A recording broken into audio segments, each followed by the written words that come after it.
என் கால் சறுக்குகிறது என்று நான் சொல்லும்போது கர்த்தாவே உமது கிருபை என்னை தாங்குகிறது. ஹல்லேலூயா. அது பக்கத்தில் கையை பிடிச்சி சொல்லுங்க முடிஞ்சா, கிருபை உங்களை தாங்கும். மேலே நிற்கிறோன்னு சொன்னால் ரெண்டு விதமாக பார்க்குறாங்க. ஒன்று, கிருபையை பற்றி பேசுனா ஒரு கூட்டத்தார் என்ன நினைக்கிறாங்கன்னா, இவங்க கிருபையில் பேசுகிறவங்க எல்லாம் பரிசுத்தமாக இல்லாத மாதிரி ஒரு மாய தோற்றத்தை சொல்கிறாங்க. இன்னொரு பக்கம் கிருபையை புறக்கணித்து பேசுனா நம்ம ரொம்ப அதிக பரிசுத்தவான் மாதிரி சிலருக்கு நினைப்பு இருக்குது தெரியுமா? அதாவது அடிக்கடி நீங்கள் ஃபேஸ்புக்கிலலாம் ஒரு போஸ்ட்டு நீங்கள் பார்க்கலாம். ஃபேஸ்புக் யூஸ் பண்ணுறவங்க, நோவா இருக்கார்ல, நோவாவை அவருடைய கிருபை காப்பாற்றவில்லை, கீழ்ப்படிதல் காப்பாற்றினது அப்படின்னு போட்டிருப்பாங்க. Grace did not save Noah but the obedient did அப்படின்னு போட்டிருப்பாங்க. அப்படின்னா கீழ்ப்படிதல் தான் அவரை காப்பாற்றினது, கிருபை அவரை காப்பாற்றவில்லை என்றனா வேதம் தெளிவாய் சொல்கிறது, நோவாவுக்கோ கர்த்தருடைய கண்களில் கிருபை கிடைத்தது. கிருபை கிடைச்சதுனால தான் நோவா என்ன பண்ணாரு, காப்பாற்றப்பட்டார். தன் காலத்தில் நீதிமானா இருந்த நோவா, நீதிமான்கிறது கர்த்தர் வைத்த அளவுகோல்ல நீதிமான். கர்த்தர் அளவுக்கு நீதிமான் யாருமே கிடையாது, கர்த்தர் அளவுக்கு பரிசுத்தவான் யாருமே கிடையாது. கிருபைக்கு அவர் கீழ்ப்படிந்தார். ஆமென். நீ எத்தனை பேர் சொல்றீங்க, நான் கிருபைக்கு நான் என்ன பண்ணுவேன், கீழ்ப்படிவேன். கிருபையில் நிற்கிறேன்னு சொல்றதுதான் எனக்கு என்னது பெருமை. என் கிருபை உனக்கு போதும், உன் பலவீனத்தில் என் பலன். இப்போ நான் கிருபையில் இல்லை, நான் கிருபையெல்லாம் ரட்சிக்கப்படுற வரைக்கும் தான் கிருபை. அதுக்கு பிற்பாடு நான் நீதி பிரமாணங்களெல்லாம் நிறைவேற்றணும் அப்படின்னு. அது எதுக்கு தெரியுமா? தன்னைத்தானே ஒரு சுப்பீரியராக காட்டுவதற்காக. கிறிஸ்தவங்களுக்குள்ளே எப்படின்னா, தன்னை பெருசாக காட்டிக்கொள்வதில், தன்னைத்தானே நீதிமானாக காட்டுவதில், தான் ஏதாவது செய்து கர்த்தருக்கு இணையாக வந்துடலான்னு காட்டுறதுல ஒரு பெருமை. அதில் தான் என்ன பண்ணுறாங்க, சிலர் தங்களுடைய ட்ரெஸ்ஸை மாற்றிக்குவாங்க, நகையை கழட்டுவாங்க, எல்லாமே பண்ணுவாங்க. இப்படி பெருமை பாராட்டுங்க. இப்போ யோசிச்சு பாருங்களேன், இது என்ன தெரியுமா? இது அவங்களுடைய பலத்தில் நிற்கிறாங்க. இப்போ மனுஷனுடைய பலன் பெரியதா, தேவனுடைய பலன் பெரியதா? சொல்லுங்க. தேவனுடைய பலன். அப்ப தேவனுடைய பலன் பெரிதா இருக்கு அப்படின்னா எனக்கு என்ன பலன் தான் வேணும்? எனக்கு ஏன் பலன் இருந்தால் எவ்வளோ சாதிக்க முடியும்? கொஞ்சம் தான் சாதிக்க முடியும். ஆனால் தேவ பலன் வந்தா, என்னை பலப்படுத்துகிற கிறிஸ்துவினாலே எல்லாவற்றையும் செய்ய எனக்கு பலன் உண்டு. அது எப்போ வரும்? என் கிருபை உனக்கு போதும், உன் பலவீனத்தில் என் பலன் பூரணமாய். ஆமாம். யாராவது கிருபையை பேசுறதுனால உங்களை அற்பமாக யாராவது பார்த்தாங்கன்னா, நீ பார்த்துட்டு போ, நான் எங்கே தான் நிற்பேன். எனக்கும் உம்முடைய கிருபையில் நிலைத்திருப்பது தான் என்னது பாக்கியம். ஜீவனை பார்க்கிலும் உம்முடைய கிருபை நல்லது. ஹல்லேலூயா. கிருபை இருந்த ஒரு மனுஷனை வாழ வைக்கும். கிருபை ஒரு மனுஷனை கண்டித்து உணர்த்தும். கிருபை ஒரு மனுஷனை சிட்சித்து நேர்வழிப்படுத்தும். கிருபை ஒரு மனுஷனை பரிசுத்தப்படுத்தும். கிருபையால தான் நம்ம ரட்சிக்கப்பட்டோம். ஹல்லேலூயா. இந்த மாதத்தில் ஆண்டவர் நமக்கு சொன்ன என்ன தெரியுமா அர்த்தம்? இதுவரை நான் விசுவாசிக்கிறேன், இதுவரை நீங்கள் கண்டிராத கிருபைகளை கர்த்தர் உங்களுக்கு தந்தருள்வாராக. இதுவரை நீங்கள் பார்த்திராத ஒரு மேலான கிருபையை கர்த்தர் உங்கள் வாழ்க்கையில் கொடுத்தருள்வாராக. இதுவரை நீங்கள் அனுபவித்திராத தேவ கிருபையை கர்த்தர் உங்களுக்கு கொடுப்பாராக. ஆமென். அனுபவித்திராத தேவ கிருபை. ஹல்லேலூயா. அனுபவித்திராத தேவ கிருபை என்ன அர்த்தம் தெரியுமா? ரூத்து. இந்த ரூத்து யாருன்னா, மோவாபிய ஸ்திரீ. மோவாபிய ஸ்திரீ, மோவாபிய சந்ததி இஸ்ரவேல் ஜனத்துக்குள்ள வரவே கூடாது. அருவருக்கப்பட்ட சந்ததி என சொல்லப்பட்ட ஒரு சந்ததி என்னது? மோவாப். இந்த மோவாபுல தான் என்ன பண்றாங்க, நகோமியோடைய பசங்க. நகோமி இஸ்ரவேல் தேசம்.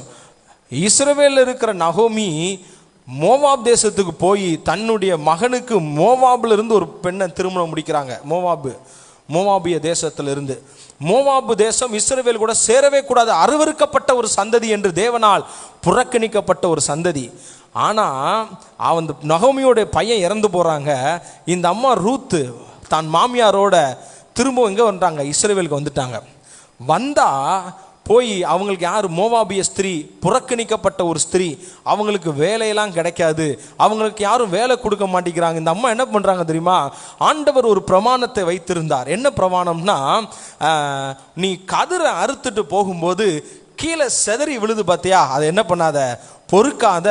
ஒரு பரதேசியும் அந்நியனும் என்ன பண்ணுவான், அதை எடுத்து சாப்பிடுவான் அப்படின்பாரு. அப்போ இந்த போற விவசாய நிலத்துல சுமந்து கொண்டு போற கதிரிலிருந்து செதறி விழுகிறத பொறுக்கி திங்கிறதுக்காக போனவங்க தான் யாரு, இந்த ரூத். அதை பொறுக்க போறாங்க.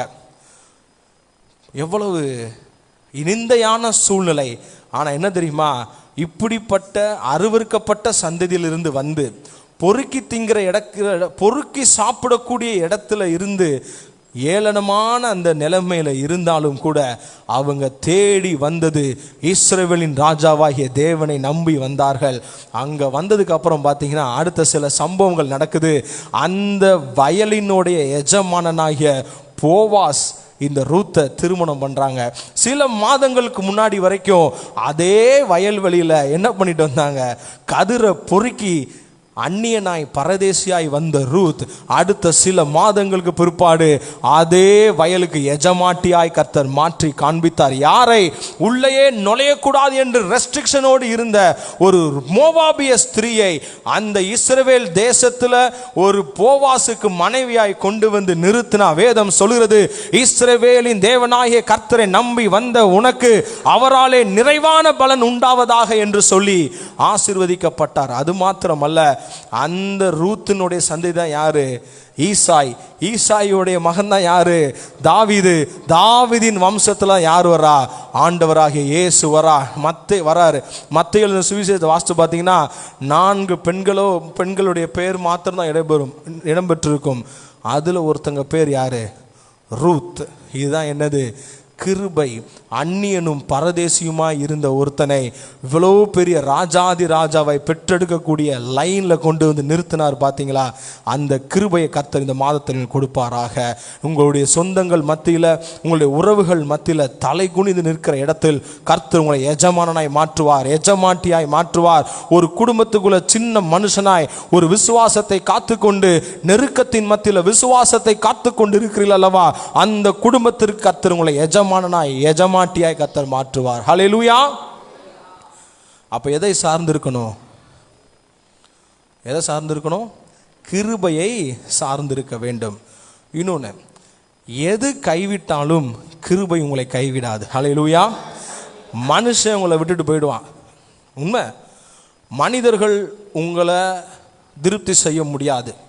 மனிதர்கள் உங்களுக்கு நன்மையை பூரணமாய் கொடுக்க முடியாது. மனிதர்கள் உங்களை எல்லா காலத்திலும் உங்களுக்கு உதவி செய்ய, உங்களை காப்பாற்ற முடியாது. யோசிச்சு பாருங்க, 10 வருஷத்துக்கு முன்னாடி இருந்த அதே நட்புறவு இன்னைக்கு உங்ககிட்ட இருக்கிறாங்களான்னு சோதிச்சு பாருங்க. கண்டிப்பாக என்ன பண்ணாங்க, இருக்க மாட்டாங்க. அது அப்படியே சேஞ்ச் ஆகிட்டே இருக்கும். 5-6 வருஷத்துக்கு ஒரு முறை உங்கள் நட்பு வட்டாரம் அப்படியே என்ன ஆயிரும், மாறிக்கொண்டே இருக்கும் இல்லையா? பள்ளி பருவத்தில் ஒரு மாணவர்கள் கூட்டம் இருக்கும், கல்லூரி பருவத்தில் வேற வந்துடும், வேலைக்கு வந்ததுக்கப்புறம் இவங்க 2 பேர் யாருமே இருக்க மாட்டாங்க. திருமணம் முடித்த பெண்களுக்கு எல்லாம் விட்டுட்டு போன மாதிரி இருக்கும். உண்மைதானே? மனிதன் என்ன ஆயிடுவான், உங்க கூட எல்லா காலத்திலும் பயணிக்க மாட்டாங்க. உங்கள் பெற்றோரும் உங்களோடு எல்லா காலத்திலும் பயணிக்க மாட்டார்கள். உங்கள் சகோதரர்களும் உங்களோடு எல்லா காலத்திலும் கைகோர்த்து உங்களுக்கு உதவி செய்து உங்களோடு கூட பயணிக்க மாட்டார்கள். ஆனால் வேதம் சொல்கிறது, மலையே விலகினாலும் பர்வதமே நிலை பெயர்ந்தாலும் என் கிருபை உன்னை விட்டு விலகாமலும் என் சமாதானத்தின் உடன்படிக்கை உன்னை விட்டு நிலை பெயராமலும் இருக்கும் என்று உன்மேல் மனதுருகிற கர்த்தர் சொல்லுகிறார். ஹல்லேலூயா. எது விலகாது சொல்லுங்க, கிருபை விலகாது. ஹல்லேலூயா. ஒவ்வொரு நாளும் இந்த கிருபைக்காய் நீங்கள் காத்திருக்கணும். ஒவ்வொரு நாளும் கிருபைக்காய் ஜெபிக்க வேண்டும். ஒவ்வொரு நாளும் கிருபையை சார்ந்து என்ன பண்ணணும், வாழ வேண்டும். ஹல்லேலூயா. ஒவ்வொரு நாள் இந்த கர்த்தர் நமக்கு தந்த வாக்கு தத்தங்களை அலட்சியமாக என்ன பண்ணக்கூடாது, எண்ணவே கூடாது. கிருபை தாங்குகிறது என்று சொன்னால் அந்த கிருபை தந்த வாக்கு தத்தத்தை நீங்கள் எந்த அளவுக்கு ஏற்றுக்கொள்கிறீர்களோ, எவ்வளவு விசுவாசிக்கிறீங்க, எவ்வளவு வாஞ்சையா இதை ஏற்றுக்கொள்கிறீர்களோ அவ்வளவுக்கு அவ்வளவு அது உங்களுக்கு வாழ்க்கையில் கிரியை செய்தருளும். ஹல்லேலூயா. அதை அலட்சியம் பண்ணோம்னா என்ன ஆகாது, அதாவது உங்ககிட்ட விதையை கொடுக்குறோம், விதை ஏதோ ஒரு மரத்தின் விதையை கொடுக்குறோம், எல்லார் கையிலையும் கொடுக்குறோம் இல்லையா? விதையை நான் என்ன பண்ணுறேன், விதைக்கிறேன், அதை உரம் போடுறேன், தண்ணி ஊற்றுறேன். உங்களுக்கும் அதே விதை தான் கொடுக்கப்பட்டிருக்குது. நீங்கள் அந்த விதையை பாக்கெட்டில் போட்டு கண்டுக்காமல் விட்டுட்டீங்க. யார் பலன் பெறுவா? அந்த விதையை விதைத்து தண்ணீர் ஊற்றி அதுக்கு முக்கியத்துவம் கொடுக்குறவங்க தான் என்ன பண்ணுவாங்க? பலன் பெறுவாங்க இல்லையா? அப்போது விதை எல்லாருக்கும் கொடுக்கப்படுது. விதைனா என்னது? கர்த்தருடைய வார்த்தை தான் விதை. எல்லாருக்கும் கொடுக்கப்படுது. எனக்கு கொடுக்கப்படுது, உங்களுக்கு எல்லாருக்கும் கொடுக்கப்படுது. யார் விதையை கனப்படுத்துகிறார்களோ அவர்கள் விதையினுடைய நன்மையை பெறுவார்கள். ஆமென். அலட்சியம் பண்ணோம்னா அந்த விதையினுடைய நன்மை நமக்கு கிடைக்காது. அலட்சியம் பண்ணாமல் விதைக்கான முக்கியத்துவத்தை கொடுக்கிறவர்கள் விதையினுடைய பலனை பெறுவார்கள். அது எந்த அளவுக்கு நீங்கள் முக்கியத்துவம் கொடுக்குறீங்களோ 30, 60, 100 அதை பெருகும்படி செய்வார். நான் விசுவாசிக்கிறேன். நீங்கள் 100 மடங்கு அந்த விதைகளுக்கு, உங்கள் விதைகளுக்கு நீங்கள் முக்கியத்துவம் கொடுத்து பாருங்கள். இந்த மாதத்தில் திறக்கப்படாத அனுக்கிரக கதவுகள் உங்கள் வாழ்க்கையில் திறக்கும்படி கர்த்தர் செய்வார். கண்டிராத மேலான கிருபைகளை கர்த்தர் உங்களுக்கு கட்டளையிடுவார். தேவ தயவின் பரிபூரணத்தை கர்த்தர் காணும்படி செய்வார். தடைகள் உடைக்கப்படும்படி கர்த்தர் உங்களுக்கு செய்வார். நீங்கள் நினைத்து கூட பார்க்காத சில காரியங்களை கர்த்தர் கிருபையாய் நின்று உங்களுக்கு செய்து கொடுப்பார். உங்கள் பலத்திற்கு மிஞ்சி இருக்கிற சத்துருக்களை, என் பலத்தால் போராட முடியாது என்று நினைத்திருக்கிற சத்துருக்களை கர்த்தருடைய பலன் உங்களுக்கு துணையாய் நின்று கர்த்தர் உங்களுக்காக யுத்தம் செய்து நீங்கள் சும்மா இருப்பீர்கள். கர்த்தர் உங்களுக்காக யுத்தம் செய்வார் என்ற வார்த்தையின்படி கிருபை உங்களுக்காக யுத்தம் செய்யும். ஹல்லேலூயா. The grace will fight for you. கிருபை உங்களுக்காக யுத்தம் செய்யும். கிருபை உங்களை தாங்கும். கிருபை உங்களுக்கான கதவுகளை திறக்கும். கிருபை உங்களுக்கான வாய்ப்புகளை திறக்கும். கிருபை உங்களுக்காக பேச வேண்டிய இடத்தில் பேசும். கிருபை உங்களுக்காக வழக்காடும். தேவன் தம்முடைய இரக்கத்தையும் தயவையும் கிருபையும் எல்லாம் தாராளமாய் ஏராளமாய் கர்த்தர் உங்களுக்கு பொழிய பண்ணுவார். ஹல்லேலூயா. மூணாவது என்ன தெரியுமா? இந்த கிருபை எங்க இருந்தா கிடைக்கும் தெரியுமா? கிருபை மோசே இவர் என்ன பண்ணுறாரு? ஆண்டவர்கிட்ட போய் கேட்குறார், ஆண்டவரே நான் உம்மை நான் பார்க்கணும், உங்கள் முகத்தை நான் பார்க்கணும் அப்படிங்கிறார். அவர் சொல்கிறார், என் முகத்தை பார்த்தா நீ உயிரோடு இருக்க மாட்டப்பா, செத்து போயிடுவ அப்படிங்கிறார். அப்போது மோசே கேட்குறாரு, நான் எப்படியாவது பார்க்கணும், எனக்கு எப்படியாவது நான் உம்மை பார்க்கணும். அப்போ என்னிடத்தில் ஒரு இடம் உண்டு. நல்லா கவனி, என்னிடத்தில் ஒரு இடம் உண்டு.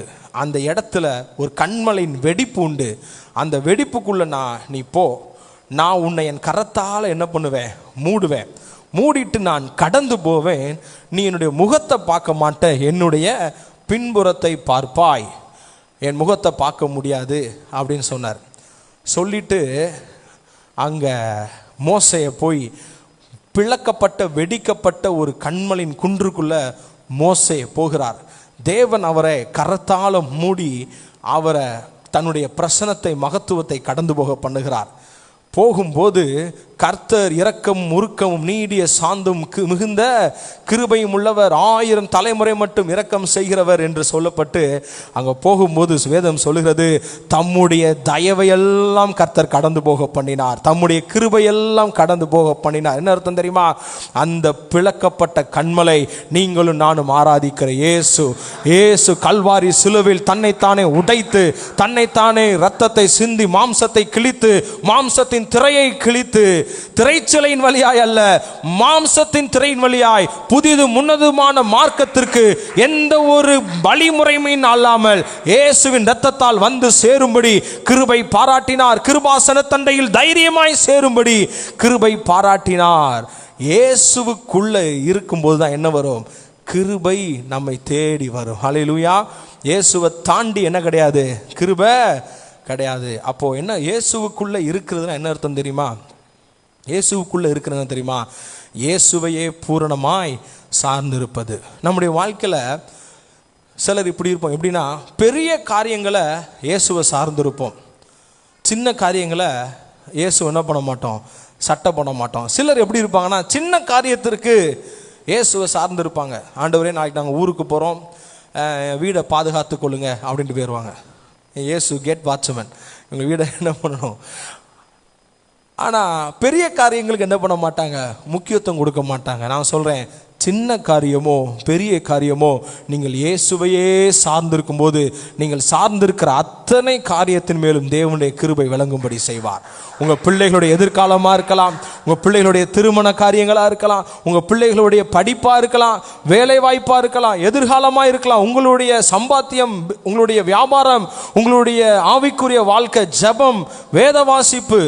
ஜெபிக்கும் போது கூட கிருபையில தான் போய் ஜெபிக்கணும். வேத வாசிக்கும் போது கூட என் ஆண்டவர் கிருபையினால் எனக்கு என்ன பண்ணணும், கற்றுக் கொடுக்க வேண்டும் என்று சொல்லி வேதத்தை வாசிக்கணும். நான் அப்படிதான் வாசிப்பேன். ஆண்டவரே, இன்னைக்கு நான் இந்த பகுதியிலிருந்து எனக்கு ஒரு சத்தியத்தை என்ன பண்ணுங்க, கற்றுக் கொடுங்க என்று சொல்லி. ஏன் சொல்றேன் அப்படின்னா, கிருபையில நீங்க இருக்கும்போது எந்தெந்த காரியத்திலலாம் சார்ந்து இருக்கிறீங்களோ அந்தந்த சார்ந்திருக்கிற காரியத்துல எல்லாம் தேவ கிருபை உங்களை தேடி வந்து கொண்டே இருக்கும். ஹல்லேலூயா. எங்கள் அப்பாவுடைய நண்பர் ஒருத்தர் சாட்சியாக சொன்ன வார்த்தை, சாட்சியாக சொன்னார். இந்த திருநெல்வேலியில் இருக்கிற இந்த அல்வா, இந்த ஸ்வீட்ஸ் எல்லாம் வாங்கிட்டு போய் பெரிய பெரிய கடைகளுக்கு சப்ளை பண்ணுறது, பெரிய பெரிய இந்த அடையார் ஆனந்த பவன் போன்ற பெரிய பெரிய இடத்துலாம் போய் சப்ளை பண்ணுறாரு. அவர் சொன்ன ஸ்டேட்மெண்ட் என்ன தெரியுமா? சொன்ன ஸ்டேட்மெண்ட்டு, அவர் ஒரு விஷயத்திற்காக அவர் முயற்சி பண்ணி போகிறாருன்னா, ஒரு நபரை சந்திக்க போகிறார் அப்படின்னா அவர் என்ன பண்ணுவாராம், மனசுக்குள்ளே ஒன்றுமே சொல்ல மாட்டாராம், ஏசு ஏசு ஏசு ஏசுன்னு சொல்லிக்கிட்டே. அவர் சொன்ன ஸ்டேட்மெண்ட்டை பாருங்கள், ஏசு ஏசு ஏசு ஏசுன்னு சொல்லிக்கிட்டே போவாராம். அந்த காரியம் அவருக்கு என்ன ஆயிருமா, சக்ஸஸாக ஆகிடும். நாம் இங்கே உட்காந்து பயங்கரமாக ஒர்க் அவுட் பண்ணி எல்லாமோ பண்ணிட்டு போவோம், என்ன ஆகாது, சக்ஸஸ் ஆகாது. ஆனால் இயேசுவின் பேரை சொன்னால் அங்கே என்ன ஆகிடும், சக்ஸஸ் ஆகிடும். பார்க்குறதுக்கு பைத்தியக்காரத்தனமாக தெரியும், ஆனால் ஞானவான்களை வெட்கப்படுத்தும்படி பைத்தியமானவைகளான் கர்த்தர் என்ன பண்ணியிருக்கிறார், தெரிந்து கொண்டிருக்கிறார். ஹல்லேலூயா. கிருபையை சார்ந்திருக்கிறவங்களை பார்த்தா பைத்தியம் மாதிரி தெரியும், ஆனால் ஞானவான்களை வெட்கப்படுத்துகிறவர்கள் கிருபையை சார்ந்திருக்கிறவர்கள். ஹல்லேலூயா. இயேசுவையே என்ன பண்ணணும், நீங்கள் சார்ந்திருக்க வேண்டும். எத்தனை பேர் நம்புறீங்க இந்த மாதத்தில் ஆண்டவர் எனக்கு பெரிய காரியங்களை செய்வார்? கிருபையை சார்ந்திருக்கீங்க அப்படின்னா மற்ற எதையும் குறித்து என்ன பண்ணக்கூடாது, பயப்படவே கூடாது. எதை குறித்து என்ன பண்ணக்கூடாது, பயப்படக்கூடாது. ஏன்னா எது மலையே விலகுனா கூட கிருபை விலகாதுன்னு சொல்லப்பட்டிருக்குது. அப்போ கிருபை பெரியதா, மலை பெரியதா? கிருபை தான் பெரியது. உங்கள் பிரச்சனை மலை மாதிரி இருக்குதா, மலை விலகிடும், கிருபை நிலைத்து நிற்கும். ஆமென். உங்கள் உபத்திரவங்கள் மலை மாதிரி இருக்குதா, இவ்வளோ பெரிய பெரிய மவுண்டைன் மாதிரி இருக்குது, பிரம்மாண்டமாக இருக்குது, அது விலகும், கிருபை விலகாது. ஹல்லேலூயா. கிருபையை சார்ந்திருங்கள், கர்த்தர் பெரிய காரியங்களை வாழ்க்கையில் செய்வார். கர்த்தாவே, நீ தந்த நல்ல வாக்கு தத்தத்துக்காய் நன்றி செலுத்துகிறோம். கர்த்தாவே, உம்முடைய கிருபை எங்களை தாங்குகிறது என்று வேதத்தில் ஆண்டவர்கள் நல்ல வார்த்தையை கர்த்தர் எங்களுக்கு வாக்கு தத்தமாய் கொடுத்திருக்கிறீர். நாங்கள் விசுவாசிக்கிறோம். இங்கே அமர்ந்திருக்கிற அத்தனை பேர் மேலேயும் உம்முடைய கிருபை பூரணமாய் பெருகட்டும். நேரலையில் ஆண்டவரே பார்க்கிற ஒவ்வொருவர் மேலும் தேவனுடைய கிருபை பூரணமாய் பெருகட்டும். இதுவரை வாழ்க்கையில் கண்டிராத ஒரு மாபெரும் கிருபையை, தெய்வத்துவத்தின் அனுக்கிரகங்களை கர்த்தர் காணும்படி செய்வீராக. உம்முடைய அனுக்கிரக வருஷத்தை கர்த்தர் வெளிப்படுத்துவீராக. கிருபை எங்களை காத்து கொள்ளட்டும். இயேசுவின் நாமத்தில் ஜெபிக்கிறோம் நல்ல பிதாவே, ஆமென்.